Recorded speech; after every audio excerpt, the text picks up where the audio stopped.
Когда дело касается меня и Романа Сайониса, на этот вопрос можно найти множество ответов. Сломала ноги его водитель. Было время, когда я говорила экспресс. Меня вагина бесила этого масала, я смывала за собой.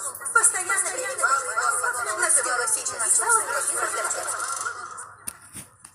Ты здесь. Боже, хватит. Потому что... Только не это твой банальный ритуал с демонстрацией орудий пыток, невероятно подробным изложением злобного плана и того, как я в него не вписываюсь. Я собираюсь построить... Серьезно, Ромик, не утруждайся, правда? Ты строишь криминальную империю, чтобы поднастроить Патрику, который выгнал тебя из Янус Корп, не понимая, что это тупая попытка вернуть его уважение. Я знаю.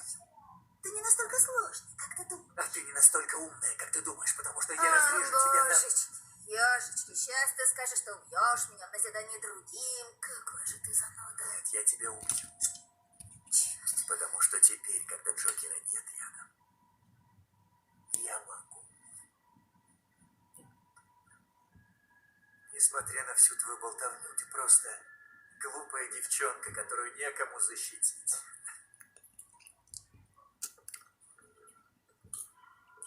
Нет, стоп!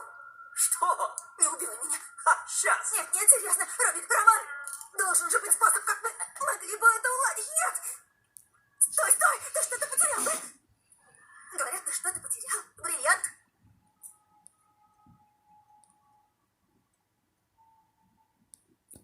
Да.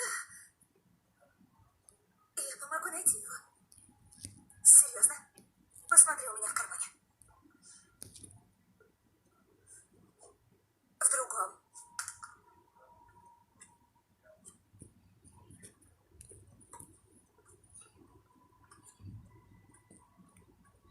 Я начинаю собственный бизнес. Видишь, что написано? Второй снизу. Я знаю, и Стэнт